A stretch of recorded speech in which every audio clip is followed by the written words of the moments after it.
Hello friends, आज की date है 17 जुलाई 2023। देखते हैं आज के द हिंदू पेपर में क्या ही आया है।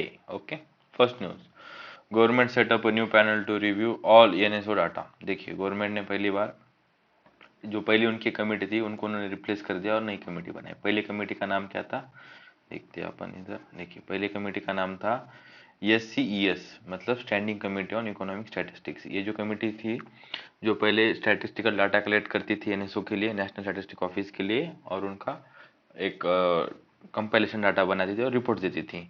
तो अभी government, union government constituted a new committee, उन्होंने एक न्यू कमेटी, एक मैकेनिज्म बनाया इसको रिप्लेस करने के लिए। ठीक है, तो उस मैकेनिज्म को रिप्लेस करके उन्होंने उसमें मेंबर बढ़ा दिए। ठीक है, और ये जो कमेटी बनाई है ये किसके अंदर थी, ministry of statistics and public, ministry of statistics and programme implementation. ठीक है, उसके अंडर आती है। 2019 में जो कमेटी बनाई थी उसका नाम था standing committee on economic statistics, और वो उसमें जो डाटा क्वालिटी इश्यूज था उसकी वजह से उसको रिप्लेस कर दिया गया है और नई कमेटी बनाई गई है अभी। ठीक है, और जो नई कमेटी बनी उसका नाम क्या है, SCOS, मतलब standing committee on statics. Standing committee on statics ये नई कमेटी है। पुरानी कमेटी का नाम क्या है, standing committee on economic statics, ये नाम है उसका। ठीक है, नई कमेटी के जो मेंबर्स है वो है प्रणब सेन, ये फॉर्मर चेयरमैन है NSC के, नेशनल स्टैटिस्टिकल कमीशन के ये फॉर्मर चेयरमैन है, और इस पैनल के वो चेयरमैन है। ठीक है, he will be heading this committee. Okay, अब इस कमेटी के मेंबर्स बढ़ा दिए गए हैं। ओके, पहले अभी इसमें 16 मेंबर्स हैं, जिनमें के 10 ऑफिशियल मेंबर्स होंगे, 4 नॉन ऑफिशियल मेंबर होंगे, और बाकी के इमिनेंट एकेडमियंस, मतलब इमिनेंट एकेडमियंस बाकी के मेंबर्स होंगे। 10 ऑफिशियल मेंबर याद रखिए, 4 नॉन ऑफिशियल मेंबर्स, और बाकी के जो बचते रहे दो वो इमिनेंट एकेडमिक्स से होंगे। ठीक है, और मिनिस्ट्री तो मैंने बता दिया आपको। उसके बाद इसके पूरे उन्होंने टर्म्स बदल दिए हैं और ये रिपोर्ट वगैरह देंगी मिनिस्ट्री को। एंड यही इस न्यूज़ में इतना ही है। नया पैनल बनाया गया है, उतना ही याद रखिए। ठीक है,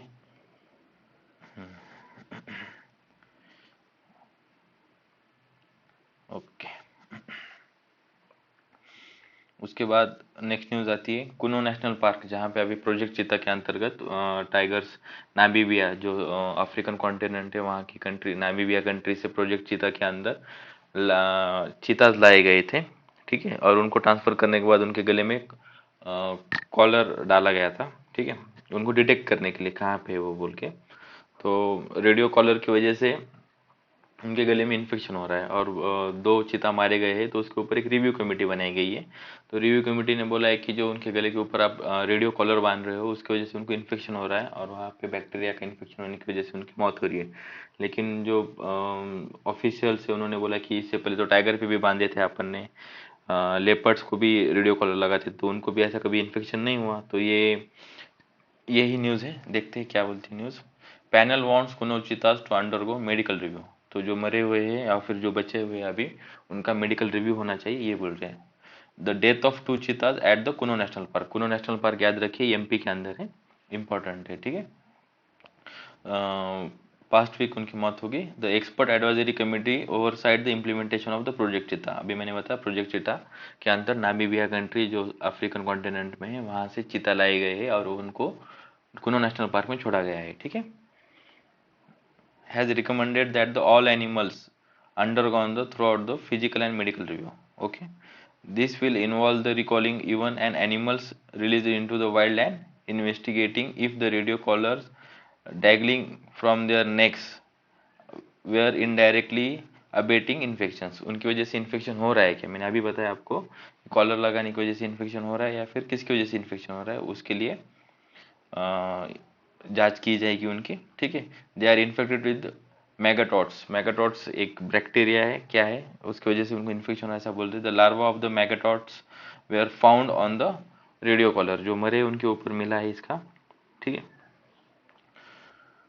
लेकिन पैरासाइटिक इन्फेक्शन हुआ होगा ऐसा बोल रहे हो, लेकिन मैंने आपको बताया कि अभी बहुत पुराने दिनों से अपन टाइगर्स को, लेपर्ड्स को तो रेडियो कॉलर लगा रहे हैं, तो उनको तो इन्फेक्शन नहीं हुआ, लेकिन इनको क्यों हुआ वही उसकी जांच करेंगे। ठीक है, तो यही न्यूज़ थी।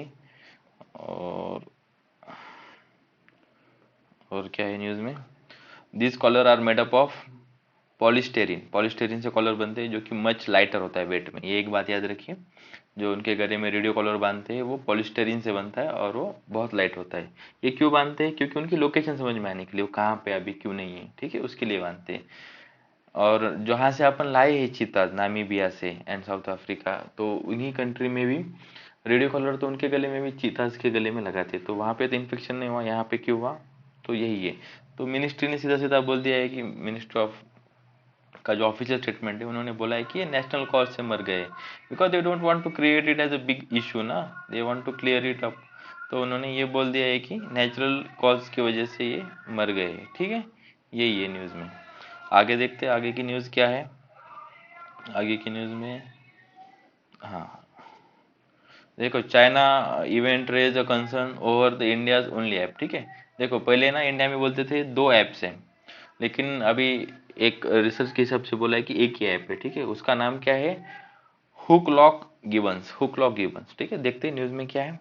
Okay, the conservation status of India's only app, पहले दो समझते थे अपन, लेकिन अभी वो एक ही ऐप है, दोनों एक ही है। Only app was cause for concern at the global event, China में एक इवेंट हुआ है, वहाँ पे उसके उसके लिए कंसर्न जाहिर किया गया है कि उसकी पॉपुलेशन डिक्रीज हो रही है। Gibbons are the smallest and fastest of all apes, live in the tropic, कहाँ रहते हो, tropical and subtropical forest in the southern eastern part of Asia, southern eastern part of Asia में वो रहते हैं। जो हुकलॉक गिबन्स होते हैं unique to India's, north east region में रहते हैं। हुक लॉक जो गिबन्स है वो एशिया में मिलते हैं और वो इंडिया में नॉर्थ ईस्ट की साइड में मिलते हैं, ठीक है। और उनकी पॉपुलेशन कितनी इंडिया में अभी 12,000 है, ठीक है। Like all apes they are extremely intelligents, distinct personalities and strong family bonds, ठीक है, उनके ये कैरेक्टरिस्टिक्स हैं। और जो गिबन की ऑल वर्ल्ड में जो पॉपुलेशन है, all 20 species are at high risk of extinction, उन्होंने बोला है 1900 से गिबन का डिस्ट्रीब्यूशन एंड ग्लोबल पॉपुलेशन है बीन डिक्लाइंड, ये भी उन्होंने बोला है। और उसके बाद उन्होंने एक फोरम, एक नेटवर्क बनाया, ग्लोबल गिबन नेटवर्क, तो उन्होंने ये बोला है कि स्मॉल पॉपुलेशन जो गिबन्स की बची वो खाली ट्रॉपिकल रेन फॉरेस्ट में है, ठीक है, ये भी पॉइंट इंपॉर्टेंट है। ये इवेंट कहाँ हुआ था, हैकोऊ, हैकोऊ एक जगह है चाइना में, वहाँ पे इवेंट हुआ था, वहाँ पे ये सारी बातें हुई गई है, ठीक है। And hook Gibbons faces the threat primarily from the falling of trees for infrastructure projects, तो इंफ्रास्ट्रक्चर की वजह से जो पेड़ काटे जा रहे हैं उनकी वजह से उनकी पॉपुलेशन कम हो रही है, ठीक है। जो गिबन ग्लोबल गिबन नेटवर्क जो है GGN, founded with the vision to safeguard and conserve key element of Asia's unique natural heritage, the singing gibbon and their habitat, ठीक है। तो उनको बचाने के लिए ये नेटवर्क बनाया गया है, ओके, यही है। और पहले ऐसा समझते थे कि उसके दो स्पीसीज है, बट उसकी वन स्पीसीज है, ठीक है। Over the decade, the zoologist throughout the northeast house two species of ape, पहले उनको दो स्पीसीज बोलते थे, ईस्टर्न हुलॉक गिबन जो अरुणाचल प्रदेश में मिलता था, और जो दूसरी स्पीसीज थी उसका नाम था वेस्टर्न हुलॉक गिबन्स, जो कहाँ मिलता था, पूरे नॉर्थ ईस्ट एरिया में, अरुणाचल प्रदेश छोड़ के एरिया में जहाँ मिलता था उसको वेस्टर्न बोलते थे, और जो अरुणाचल प्रदेश में मिलता था उसको ईस्टर्न बोलते थे, ईस्टर्न हुलॉक गिबन्स, ये याद रखिए। बट एक हैदराबाद बेस्ड सेंटर है, नाम रखने याद रखने की जरूरत है, उन्होंने जेनेटिक उसका एनालिसिस किया और बोला कि वो एक ही स्पीसीज है। पहले ना उनके ऊपर जो ईस्टर्न गिलॉक हुबन के ऊपर जो कोट रहता था, मतलब उनके जो बॉडी स्ट्रक्चर था उसके ऊपर से कलर ऑफ द कोट्स की वजह से उसको डिफरेंट बोला जाता था, ठीक है, इतना ही इस न्यूज़ में, बाकी कुछ इंपॉर्टेंट नहीं है, ओके। चलिए आगे बढ़ते हैं एडिटोरियल में। एडिटोरियल में आज के इतना कुछ नहीं है, एक एडिटोरियल इंपॉर्टेंट है, लेकिन उसमें भी मेंस के हिसाब से जेनरिक पॉइंट्स है, ऐसा कोई प्रीलिम्स के हिसाब से आप पॉइंट नहीं लिख सकते, और ये पॉइंट्स आपको पता है, बस मैं आपको ज़रा कंसोलिडेट करके बता देता हूँ, ठीक है। इन्होंने ये बोला है कि जो 5 बड़े बड़े इंडिया के अंदर जायंट्स है, टेक्नोलॉजी कंपनीज है बड़ी बड़ी, उसी को गवर्नमेंट सपोर्ट कर रही है और वही गवर्नमेंट को भी सपोर्ट कर रही है, ठीक है। ये राइट ऑथर का कहना है, मेरा नहीं है। पहली चीज़ तो देखते क्या बोलते हैं। एक पेपर पब्लिश किया गया है, तो उसके ऊपर एलिगेशन दिया गया, पेपर किसने पब्लिश किया है, reserve bank of deputy reserve bank of India RBI के डिप्टी गवर्नर है और उनके कोई को ऑथर थे, उन्होंने मिलकर एक पेपर किया है। उसमें उन्होंने ये बोला है कि ये जो 5 बड़े बड़े बिजनेसेस है, कौन कौन से, टाटा, बिरला, अंबानीज, अडानीज, ठीक है, तो ये जा रहे जो 5 बिजनेसेस है बड़े बड़े, 5 big business groups has been raised, कहाँ पे, उनका share of the financial assets in non financial sector में, इंडिया के जो नॉन फाइनेंशियल सेक्टर में इन 5 कंपनियों का शेयर 1991 में 10% था और 2021 में 18% हो गया, ठीक है। उन्होंने ये बोला है, ठीक है। अपन देखते हैं आर्टिकल में क्या गया। अभी हिंडनबर्ग की रिपोर्ट आई थी, उसमें अडानी का, उसकी वजह से अडानी के शेयर्स गिर गए थे, आप सबको पता होगा। लेकिन फिर से अडानी हैज ग्रोन अप, उन्होंने फिर से लोन लिया है, फिर से बहुत सारे कंपनीज एक्वायर की, उनके उनके शेयर्स राइज हुआ है, ठीक है। कोविड आया था तब भी बहुत सारी कंपनियों को लॉस हुआ था, लेकिन बाद में उन्होंने रिकवर किया है, वही राइटर बोल रहे हैं। टाटा, अंबानी, बिरला एम्पायर, उन्होंने खुद को ये किया है। अगर इन 5 ही कंपनियों को आप फोकस करोगे, उनके लिए ही पॉलिसी बनाओगे, तो जो छोटी एमएसएमई कंपनीज है, जो न्यू फॉर्म ऑफ बिजनेसेस जो नए लोग चालू कर रहे हैं, उनको अगर आप सपोर्ट नहीं करोगे, उनके लोन्स के लिए कुछ सब्सिडी स्कीम्स नहीं रखोगे, तो ये इंक्लूसिव ग्रोथ नहीं होगा, ठीक है। इंक्लूसिव ग्रोथ मतलब सबका ग्रोथ होना ना। ये 5 कंपनी का नेटवर्थ बढ़ेगा तो इंडिया का नेटवर्थ नहीं बढ़ेगा ना, 5 लोगों का नेटवर्थ बढ़ेगा, उससे इंडिया को मुनाफा नहीं होगा, मतलब आम आदमी का जो ग्रोथ वो नहीं होगा, इसकी वजह से वो इंक्लूसिव ग्रोथ नहीं होगा, ठीक है। यही पॉइंट कहना चाह रहे राइटर यहाँ पे। Small and medium scale farmers के लिए कोई स्पेसिफिक स्कीम्स नहीं है जिनकी वजह से उनको बहुत बेनिफिट हो, ठीक है, वो ये कह रहे हैं। उसके बाद जैसे ही अपन अभी इन 5 कंपनियों की बात की, तो how it's going toward the crony capitalism. मैं आपको बताता हूँ क्रोनी कैपिटलिज्म क्या होता है, जिसके अंदर कैपिटलिस्ट ग्रुप्स गवर्नमेंट को हेल्प करते हैं इलेक्शन जीतने में, उसके बाद वो मैनिपुलेट करते हैं उनकी पॉलिसी। जैसे कि अभी इलेक्टोरल बॉन्ड जो आए थे, उसके अंदर बड़े बड़े कॉरपोरेट ग्रुप्स जो आप चंदा दे रहे, मतलब जो फंडिंग दे रहे हैं पॉलिटिकल पार्टीज को, तो उनका नाम तो बाहर नहीं आने वाला, सिर्फ जो गवर्नमेंट इलेक्टेड है उनको ही पता है उनके नाम क्या है इलेक्टोरल बॉन्ड स्कीम के अंदर। तो अगर कोई कंपनी किसी गवर्नमेंट को इलेक्शन में मदद करेगी, तो आफ्टर विनिंग द इलेक्शन तो उनको रिटर्न बैक देना पड़ेगा, रिटर्न गिफ्ट, ठीक है। तो वो उनके लिए कुछ पॉलिसी बनाएंगे, तो उनके लिए जो पॉलिसी बनाई जाएगी, तो उसकी वजह से जो स्मॉल एंड मीडियम फार्मर्स है उनको बेनिफिट नहीं होगा, उसी को क्रोनी कैपिटलिज्म बोलेंगे अपन, ठीक है। यही था। अभी ये इंडिया में ग्रिडफ्लेशन आया है। ग्रिडफ्लेशन का मतलब ये होता है कि it is not a real inflation, real inflation की जरूरत नहीं है, लेकिन अभी एक चीज की कीमत मैन्युफैक्चरिंग 1 रुपए है और उसको पहले 4 रुपए में बेचा जाता था, 3 रुपए मुनाफा निकाल के, ठीक है, लेकिन अभी उसको 10 रुपए में बेचा जा रहा है। तो इसका मतलब ये नहीं उसकी सप्लाई कम है, उसकी सप्लाई उतनी है, डिमांड भी उतनी है, लेकिन उसका रेट बढ़ा दिया गया है। क्यों बढ़ा दिया गया है? क्योंकि जो कैपिटलिस्ट ग्रुप है उनको मुनाफा ज्यादा खाना है, उनको ग्रिड है किसकी, इन्फ्लेशन की, तो उनको पैसा खाना है, इसके लिए जो इन्फ्लेशन आ रहा है उसको ग्रिडफ्लेशन बोलेंगे, ठीक है। तो उसकी वजह से अभी इन्फ्लेशन आ रहा है इंडिया में, ये भी राइटर बोल रहे हैं। देखो 1991 में we adopted the LPG reform, liberalisation, privatisation, globalisation, उसके अंतर्गत अपन ने अपना मार्केट ओपन कर दिया गया था। उससे पहले क्या था, इंडिपेंडेंस से पहले, उससे पहले तो लिमिटेड कंपटीशन था, स्टेट गवर्नमेंट का ज्यादा होल्ड था मार्केट के ऊपर, फ्री हैंड नहीं था मार्केट का, ठीक है। तो government was regulating many prices, but after the in 1991 reforms there is an opening of a market, ठीक है, मिक्स मार्केट, मिक्स इकोनॉमी की तरफ अपन बढ़े, जिसके अंदर स्टेट का इन्वॉल्वमेंट कम होगा और private members can manage their businesses, ठीक है। तो उसके बाद न्यू लिबरलिज्म है। न्यू लिबरलिज्म में क्या होता है कि government use to manipulate the things. जैसे अभी मैंने आपको बोला जो 5 बड़े बड़े बिग टेक कंपनीज है, बिग कंपनीज हैं, उनके लिए गवर्नमेंट फॉर्मुलेट करती है पॉलिसीज, उनको फॉरेन ट्रिप में लेके जाती है, उनके लिए फॉरेन में इन्वेस्टमेंट करती है, उनके लिए स्पेशल ट्रीटमेंट दी जाती है, उनको उनके प्रोजेक्ट्स क्लियर किए जाते हैं, उनको लो प्राइस में उनको लैंड अवेलेबिलिटी की जाती है, उनको स्कीम में प्रायोरिटी दी जाती है, उनको लोन्स दिए जाते हैं, ठीक है, और उनके लोन्स भी माफ कर दिए जाते हैं, ठीक है। Are you not feeling this kind of injustice? जो छोटे दुकानदार है उनको तो नहीं मिलता इतनी सारी चीजें, उनको कोई लोन भी नहीं देता आसानी से, लेकिन इनको तो बड़े बड़े लोन दिए जाते हैं और वो चुका नहीं पाते तो उनके लोन भी ऑफ हो जाते हैं। कितने बार अंबानी के लोन्स वे ऑफ कर दिए गए हैं, ठीक है। तो वही वो बोल रहे हैं कि न्यू लिबरलिज्म में गवर्नमेंट उनके लिए पॉलिसी बना रही है जो उनको मदद कर रहे हैं, ठीक है, मतलब जो 5 कंपनीज है उनके लिए वो पॉलिसी कर रहे हैं, यही वो बोल रहे हैं। ठीक है। उसके बाद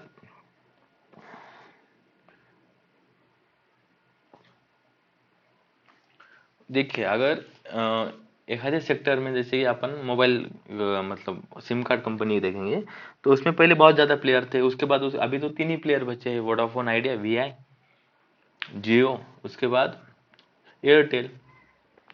तो अगर कोई नया बंदा वो बिजनेस में उतरना चाहता है तो वो कॉम्पीट नहीं कर पाएगा उनसे, क्योंकि वो उनसे आधी कीमत में जो एस्टेब्लिश प्लेयर है वो बेचेंगे और उसका बिजनेस पूरा खत्म कर देंगे। 1 साल 2 साल तक वो नुकसान झेलेंगे, उसके बाद तो नहीं झेल पाएगा वो।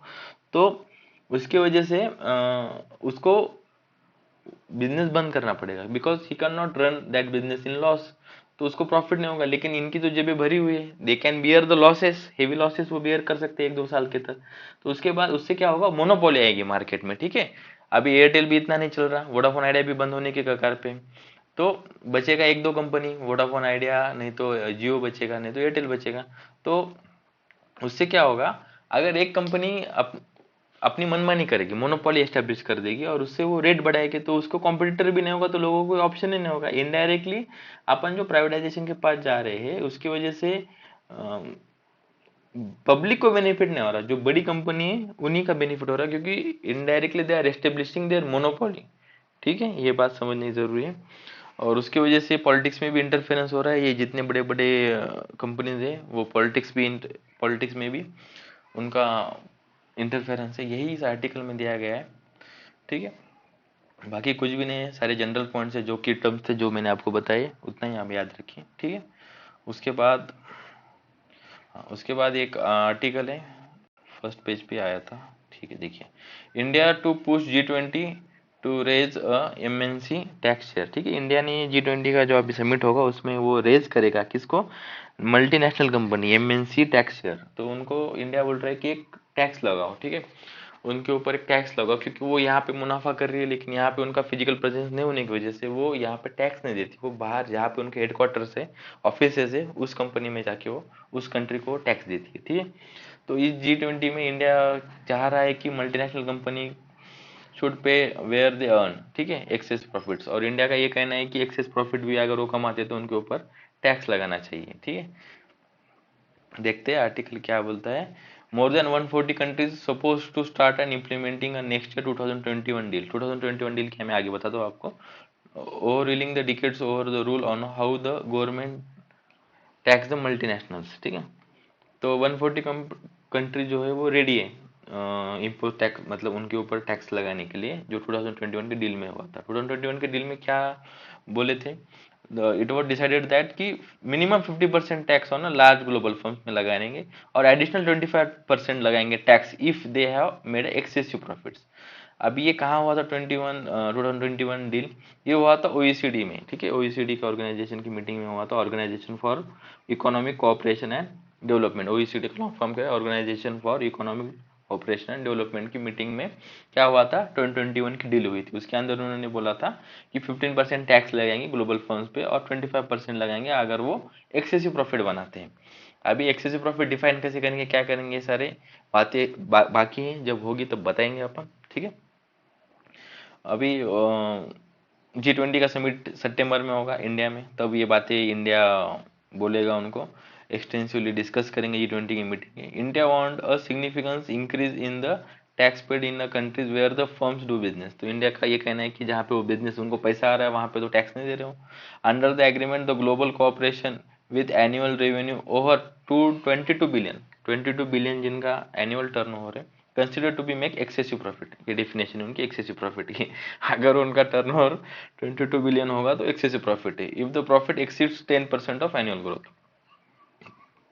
देखिए, अगर उनकी एनुअल ग्रोथ के इससे 10% अगर उनका एक्सेस हो गया, 22 बिलियन अगर उनके रेवेन्यू, एनुअल रेवेन्यू, और उससे उनका 10% बढ़ गया, तो उसको वो एक्सेसिव प्रॉफिट बढ़ेंगे, और उसके ऊपर 25% सरचार्ज लगाएंगे। ठीक है, ये इंडिया का कहना है, बाकी कंट्री ने माना नहीं है। तो आगे क्या होता है इसका पूरा एक ब्लूप्रिंट जब आएगा, जब बात होगी G20 में तब आएगा। ठीक है, ये बस आप उसका एक थीम लाइन देखिए कि ऐसा कुछ टैक्स है वो लगेगा वगैरह, बाकी कुछ भी नहीं है इस आर्टिकल में। ओके, और एक न्यूज़ है यहाँ पे, वुमन को डायरेक्टर बनाया जा रहा है। देखिए, आईआईटी अपनी कैंपस खोल रहा है ज़ैंज़िबर ये मैं बताऊंगा कहाँ पे। ज़ैंज़िबर एक अफ्रीका में कंट्री है। अफ्रीका में एक तंजानिया कंट्री का आइलैंड है, ठीक है, इतना याद रखिए।